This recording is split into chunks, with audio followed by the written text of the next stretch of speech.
Então, você que está chegando no E-Investidor agora, não conhece o E-Investidor é o site de finanças pessoais e investimentos do Estadão.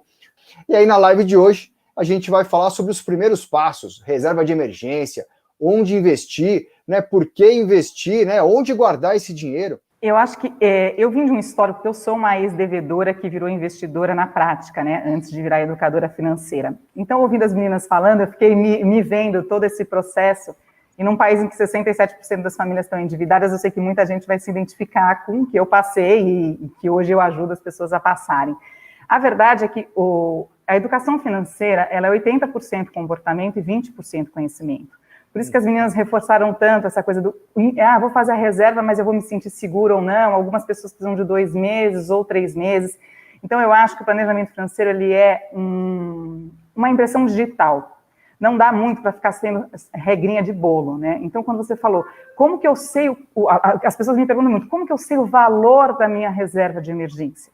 É a primeira pergunta. E as pessoas se equivocam fazendo pelo valor do que elas ganham e não pelo valor do custo de vida. Então, a primeira coisa é fazer um diagnóstico do seu custo de vida, porque é baseado nele. Então, por exemplo, você não consegue fazer o 70-30, vamos supor, você vive no limite, eu ganho 10 mil, eu vivo com 10 mil. Você fez esse diagnóstico, você já percebeu, opa, alguma coisa aqui está errada. Então, você vai ter que olhar primeiro para o seu orçamento, antes até de começar a reserva. Porque não adianta também você começar só a colocar, vou fazer, mas não saber muito para onde você está indo, né? Então eu percebo que as pessoas começam a investir, mas param rapidamente de investir, independente de ser para reserva ou não. Por quê? Porque não tem um objetivo muito claro. Então eu acho que o primeiro passo para você montar uma reserva de emergência não tem nem a ver com investimento, tem a ver com o seu diagnóstico, de você entender como que está a sua vida, qual é o seu custo de vida, independente do quanto você ganha. Porque a gente pode citar milhões de pesquisas aqui que mostram que conforme as pessoas vão ganhando mais, elas vão aumentando também o padrão de vida. Então, isso não tem a ver com quanto você ganha, né? Tem a ver com quanto você gasta. Tanto que tem gente que ganha 20 mil e é cheio de dívida, e tem gente que ganha 5 mil e não tem dívida. Então, a montagem da reserva de emergência tem a ver com a avaliação do seu comportamento. E aí a gente pode depois falar sobre algumas dicas de onde investir, se você quiser que a gente fale sobre isso, porque o pessoal gosta de dicas práticas, né? Com certeza, essa dica prática vai ser importante, sem dúvida. O primeiro passo é o diagnóstico atual, assim. Eu quero manter o padrão de vida de 10 mil? Ok, eu quero. Nossa, mas eu preciso me manter no 70-30. Então, vamos atrás da renda extra. Você viu como tudo vai se ligando? Então, assim, eu acho que o primeiro passo mesmo, para quem ainda não tem, ou que está começando essa reserva, antes de definir até se vai juntar 3, 6, 12... Primeiro é o autoconhecimento, é saber se você precisa de um conforto de 12 meses ou se você é uma pessoa que gosta mais de risco e 3 meses vai te confortar ou não. Mas é saber o quanto é esse valor, né? Porque as pessoas, elas batem muito nisso, tipo, mas quanto é minha reserva? Mas como que eu vou me sentir confortável ou não? Isso é comportamental, não é matemático. Então, você precisa saber a sua situação de agora, antes até de fazer a reserva e muito antes de pensar no futuro também, né?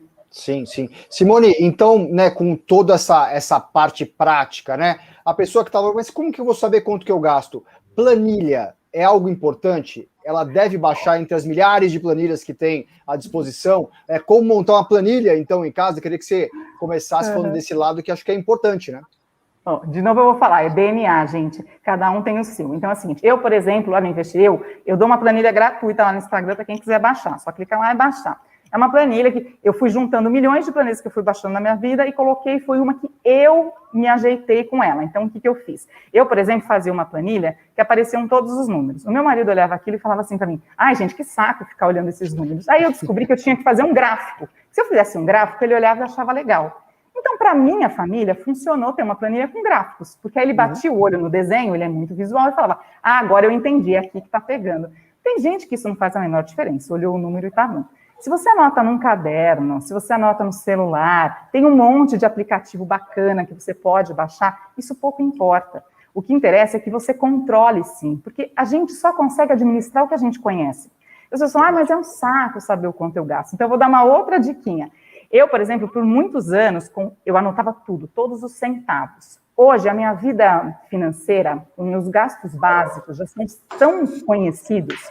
Os meus gastos variáveis, eu já tenho um teto fixado para cada um que eu acompanho semanalmente, que hoje eu não tenho mais a necessidade de anotar tudo, porque o meu controle é tão automático que eu já sei se eu estou passando dos limites ou não. Mas isso é com o tempo. Então, assim, se você está começando uma organização financeira, eu acho a planilha, sim, um bom caminho. Pode ser um aplicativo. Eu gosto de planilha de Excel porque eu personalizei para minha família, para minha realidade. Mas tem gente que hoje em dia, ainda mais a moçada, gosta de aplicativo. Tem vários, gente. O importante é que você saiba, porque como que você vai saber o quanto você vai investir para reserva, ou quanto você vai juntar para uma viagem, se você nem sabe o quanto entra e quanto sai da sua conta? Então, assim, eu sou a favor da planilha, mas eu não acho que ela é essencial para todo mundo. Tem que funcionar, porque se a pessoa pega um bode e fala assim, é um saco, vou ter que preencher essa planilha uma vez por semana. Os meus clientes fazem semanalmente, mas isso é também opcional, né?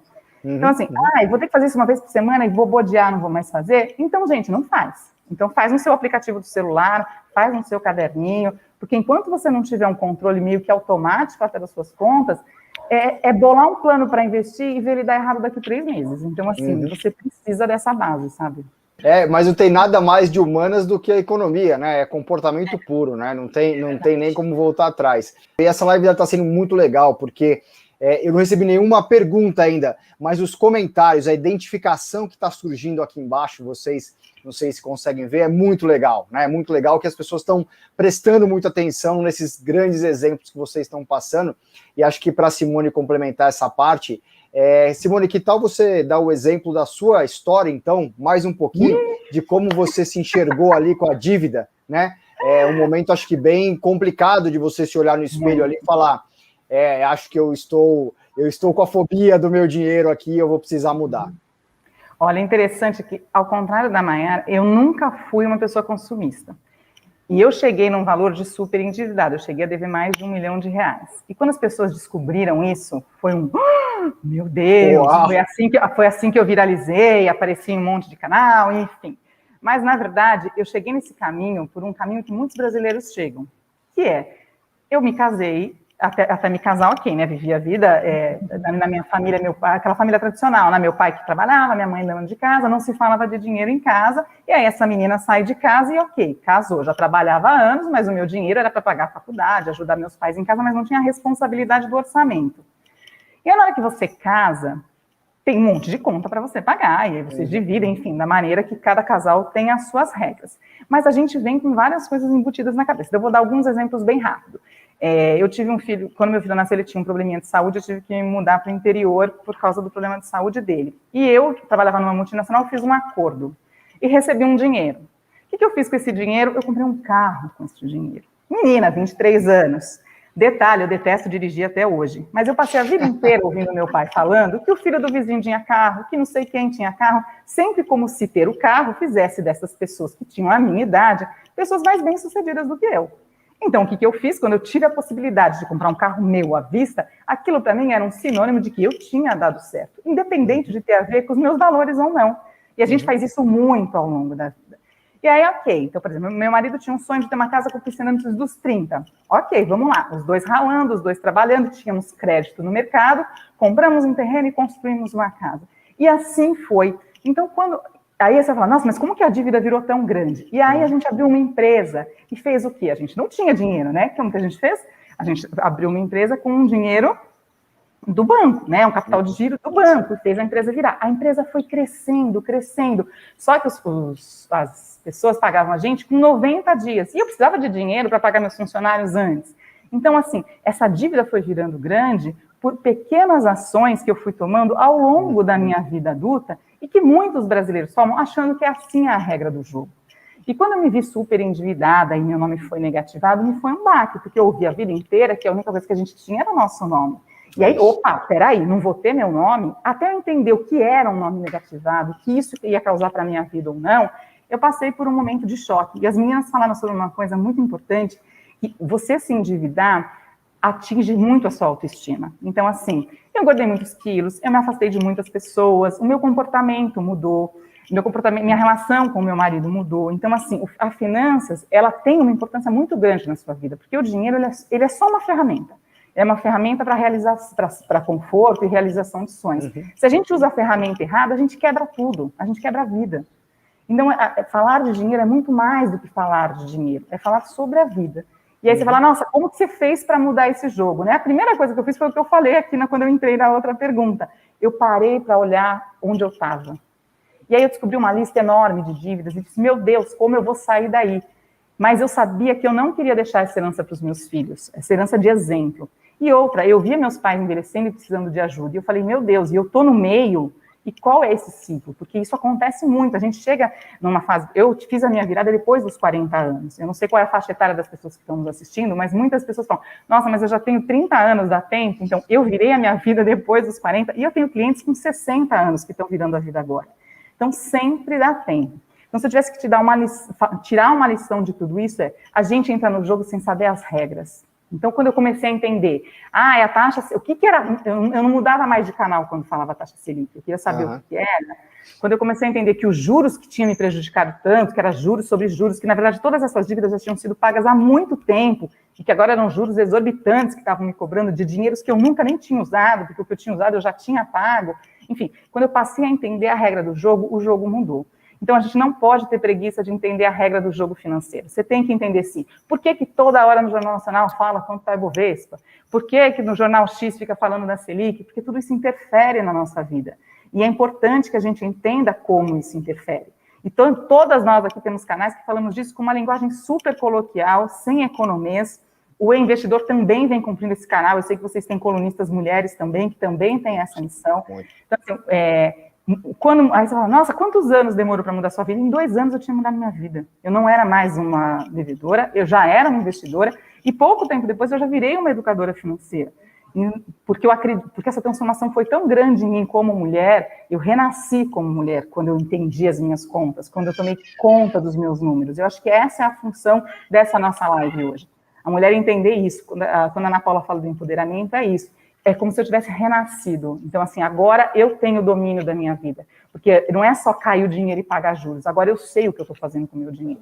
Então, esse primeiro processo da montagem de reserva de emergência fez com que, por exemplo, numa pandemia, eu não precisasse alterar meu padrão de vida. Claro que eu segurei a onda com medo do desconhecido que estava por vir, graças a Deus, né? Estamos há um ano aqui batendo recordes. Mas eu não precisei mudar nada na minha rotina.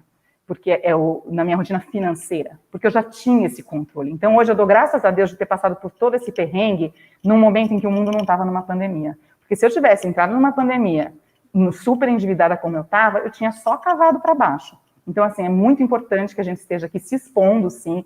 Quando eu contei a minha história, as pessoas falam, mas se você se expor dessa maneira, sabe por quê? Porque 67% das famílias brasileiras estão assim, e elas precisam saber que tem um caminho para sair, um caminho prático, porque eu não ganhei na loteria, eu não ganhei nenhum prêmio, foi com trabalho, foi com organização, foi dia a dia, e também não foi para o dia para a noite. Então, acho que a importância dessa nossa live é mostrar que sim, que é possível para as pessoas em qualquer situação financeira. Então, assim, eu sempre fui uma trabalhadora assalariada, meu marido também, depois a gente montou uma empresa, o perrengue de empreender no nosso país, mas a gente, até o crescer demais da empresa foi ruim quando a gente não tinha maturidade para entender isso. Hoje não. Hoje eu até evito clientes que eu sei que podem vir a me gerar problema, mesmo que o olho brilhe com o contrato. Então, a gente tem que entender e conhecer a regra do jogo. Então, assim, quando a gente começa a entender, então eu vou pagar juros, nossa, mas eu posso emprestar dinheiro para o governo e ele me devolver com juros? Mas eu posso emprestar dinheiro para um banco e ele me devolver com juros? Isso para mim é inimaginável. Quando você fala, por que seu canal chama Investir Eu? Investir Eu é uma pergunta, investir eu? Porque era isso que eu falava. Eu falava, gente, eu investir? Isso não é para mim. Investir é coisa de gente rica. E aí, nossa, quando eu percebi que eu podia investir em CDB a partir de R$1, em fundo imobiliário, com 100, ser dona de um shopping com R$100, eu falei, meu Deus, esse mundo é novo e louco e eu quero que todo mundo conheça, entendeu? Essa é a parte mais bacana, porque falar de dinheiro parece algo proibido para as brasileiras e para os brasileiros também, em geral, né? Aquela coisa do medo de falar de dinheiro, ninguém comenta de dinheiro, mas quanto mais a gente falar, mais a gente perde esse receio de falar de algo tão importante que interfere tanto nas nossas vidas, né? E um depoimento como o seu, Simone, é aquele para todo mundo que está assistindo guardar, né, no coração, voltar de vez em quando para dar uma olhada e entender que sempre é tempo para mudar, né? E o tempo pode ser agora, independente da sua idade, né, do seu momento de vida, mas mudar é importante. E acho que você podia começar a falar então, já que você está embalada aí, e todos nós aqui estamos emocionados, né, Maiara? Eu também. E Ana também, e você também, mas onde investir? Você já deu 2 dicas, né? Emprestar dinheiro para o governo, opa, Tesouro Direto, emprestar dinheiro para o banco, opa, CDB. Começa contando um pouquinho onde investir nesses primeiros passos. Parece que não, né? Mas a cabeça da gente explode quando a gente descobre isso. A gente fala, meu Deus, é verdade que eu posso fazer isso? Então, como o tema é reserva de emergência, eu vou falar de alguns produtos para reserva, tá? Não vou, porque, na verdade, o mundo financeiro, eu falo que é uma grande floresta, assim, né? São milhões e milhões de produtos, cada um melhor para um tipo de pessoa. Essa coisa de qual o melhor investimento não existe, tá? Porque para cada um existe um investimento que serve porque ela precisa no momento. No caso da reserva de emergência, vamos primeiro rasgar a caderneta de poupança, que eu acho que a gente não tem nem como comentar hoje dela como se fosse um investimento, né? Desde 2012, ela só rende 70% da Selic, a Selic a 2%, ela rende 1,4%, a inflação a 4%, enfim. Você está perdendo dinheiro. Não precisa nem pensar muito nos números que eu estou falando, mas assim, é só entender que esquece, tá? Se você tinha poupança de 2012, ok. Se você começou a colocar depois de 2012, não faz nenhum sentido, porque você está literalmente rasgando o seu dinheiro e perdendo feio para a inflação. Então, vamos já tirar dessa poupança logo de cara. Eu acho que a porta de entrada é o Tesouro Direto mesmo, que foi uma ação muito legal do Banco Central para popularizar isso, porque os títulos do Tesouro, os bancos já compram títulos do Tesouro, só que nós mesmos, gente, pessoas comuns, a gente não tinha acesso a isso. Para mim, isso era inimaginável, eu comprar títulos do Tesouro. E eu nem entendi o quão seguro isso era. Então, assim, primeiro eu vou falar sobre os títulos do Tesouro, porque eu acho que é o mais seguro. Porque as pessoas falam, mas eu vou emprestar dinheiro para esse governo, o governo maluco, vai quebrar, não vai quebrar, o que vai acontecer? Todo o sistema financeiro é baseado em títulos públicos. Então, se o Tesouro quebrar, todo mundo quebrou. E se todo mundo quebrou, a Bolsa também quebrou. Então, assim, vamos tirar esse medo e essa nuvem primeiro de, meu Deus, vou emprestar para o governo, né? A gente fala, mas teve a poupança, a Collor. A gente tem uma maturidade hoje legislativa muito maior, que nos protege de pessoas malucas para proteger o nosso dinheiro, tá? Então, assim, a porta de entrada seria o Tesouro Direto, que é facinho, você investe pelo computador mesmo, basta que você tenha ou uma conta numa corretora, ou mesmo acione pelo seu banco mesmo a possibilidade de investir no Tesouro. E aí, para a reserva de emergência, só existe um título que é indicado para a reserva de emergência, que chama Tesouro Selic. Então, acho que esse seria o primeiro dica que eu ia dar. Hoje, um título do Tesouro Selic, se eu não me engano, está mais ou menos R$105, o título, a unidade, né? Então, você vai conseguir estar comprando uma unidade do título do Tesouro. A última vez que eu vi era mais ou menos isso, R$105. Aí você pode falar, mas eu não tenho R$105 para investir. Então, hoje, os bancos, na verdade, tem os títulos públicos e os privados. Os bancos são os títulos privados. Ele é quase um copy-cola do público, só que no caso você não está emprestando para o governo, você está emprestando para um banco, né? Para uma instituição financeira. Até como marketing, muitos deles lançaram CDBs de liquidez diária, isso quer dizer que você pode tirar a qualquer momento, a partir de R$1. A partir de R$1 você pode colocar. Aí você fala, mas R$1 vai fazer diferença na minha vida? Claro que não. Mas de 1 em 1, de 10 em 10, com tempos, de juros compostos, isso vai fazer diferença. Porque se você precisar comprar um remédio para o seu filho que custa R$40 e você não tiver, e você passar no cartão de crédito, e no mês que vem não pagar esse cartão de crédito, no final do ano, esse remédio não vai ter custado 40, vai ter custado 4 mil. Então, esse pouquinho que você está pondo na reserva de emergência evita que você entre numa dívida. Que, como eu não tinha reserva, uma doença do meu filho já fazia eu entrar em dívida. Hoje não, hoje se eu precisar comprar um remédio que não esteja dentro da minha cota de farmácia, porque eu tenho uma cota de farmácia, mas se eu precisar, eu não vou, eu tenho a minha reserva de emergência para isso. Então, assim, você pode ir nos CDBs, e tem um outro produto que é um pouquinho mais complicado das pessoas entenderem, mas na verdade é um fundo de investimento, que é um fundo DI, que é onde, na verdade, você vai dar esse dinheiro para um gestor, para uma pessoa que entende disso, e ela vai investir para você. E ela vai, tipo, quando você precisar sacar, também tem liquidez diária. Então, acho que esses seriam os 3 produtos básicos. E uma quarta linha aí, que é um pouquinho mais perigosa, que eu acho que, para quem ainda não tem uma questão comportamental, que são as contas com rendimento. Por que eu falo mais perigosas? São mais práticas, porque o dinheiro está na conta e está rendendo, mas são mais perigosas porque é mais fácil você pegar esse dinheiro de volta. Simone, olha que legal a pergunta que a gente recebeu da Tânia Tavares. Simone, quem lhe orientou no início das suas aplicações? Quem me orientou fui eu mesma, sabe por quê? Porque eu sou muito estudiosa. Então, eu estudei demais. Então, assim, tem os grandes nomes do mercado, Natália Arcuri, Gustavo Cerbasi, que foram meus mestres e que hoje apoiam o meu trabalho. Beijo para vocês, obrigada por existirem na minha vida. Muitos livros, sites como o Investidor, eu sempre fui atrás de muita informação. Mas o mais importante, eu queria voltar um pouquinho na pergunta anterior, para contar um caso também. Eu atendi uma mãe e uma filha, né? A mãe já investia, a filha não queria investir de jeito nenhum. E aí, eu falei para ela, vamos combinar uma coisa, vamos investir R$100 todo mês, né? Ela já trabalhava, ela era adolescente, mas ela já tinha uma renda dela. vamos investir 100 reais. Ai, que saco, não quero. Aí ela brigava com a mãe dela, falava, mas eu queria comprar isso. Não, mas você se comprometeu com a Simone de pôr 100 reais.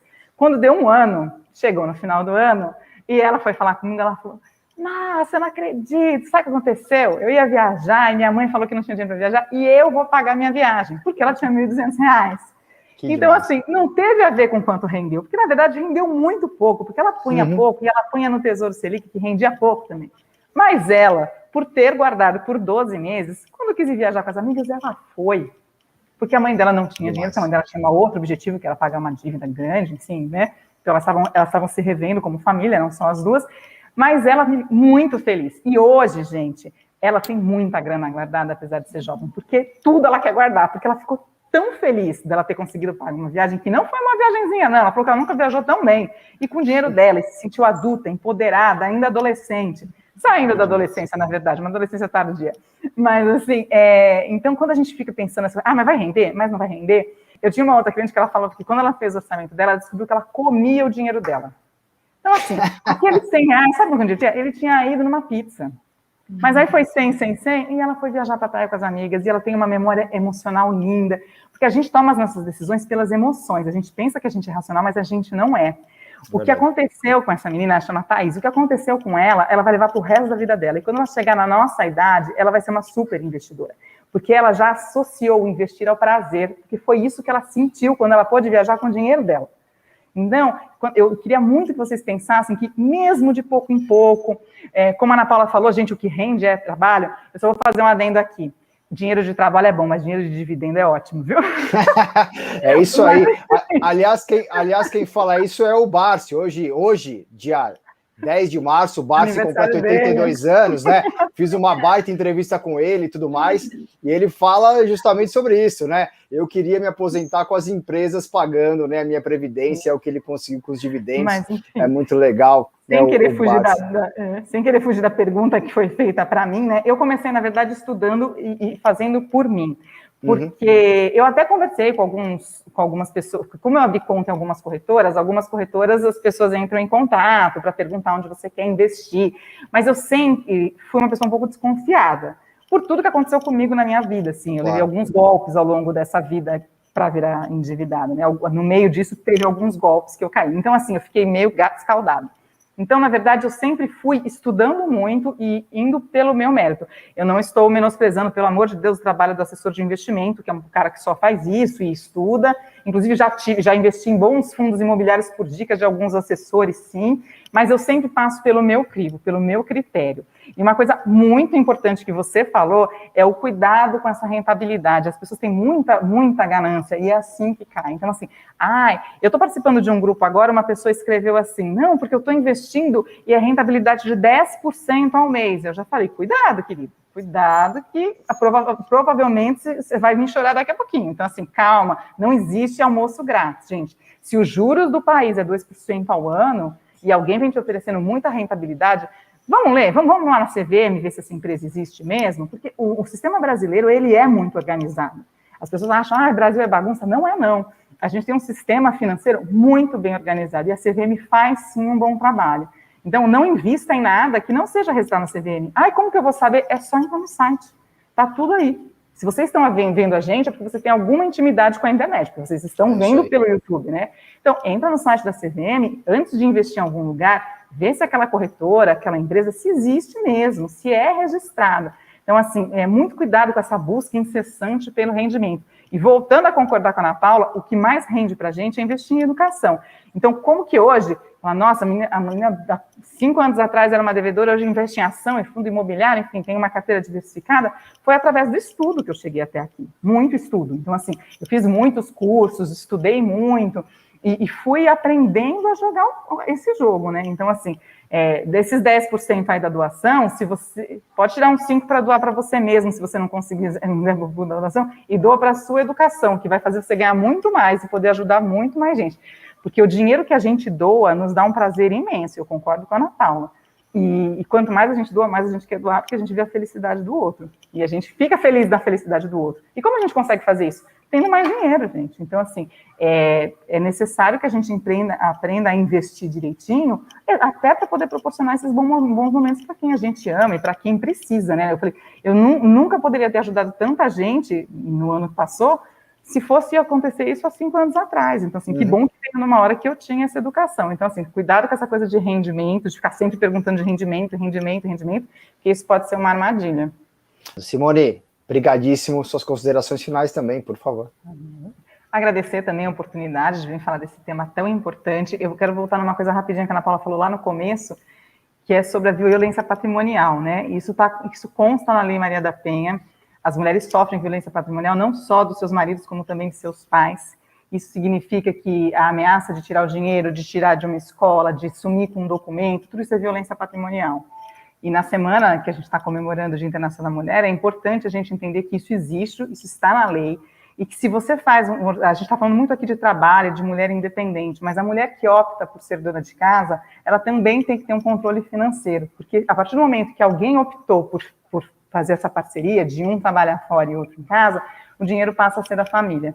Então, essa mulher também precisa saber o quanto é o custo de vida dela, até porque um dia esse parceiro pode faltar. Então, assim, o fato de você não trabalhar fora, ou não ser remunerada, não te deixa menos empoderada, menos importante, deixa que você assuma que aquele orçamento é familiar. E a gente precisa falar com essas mulheres também.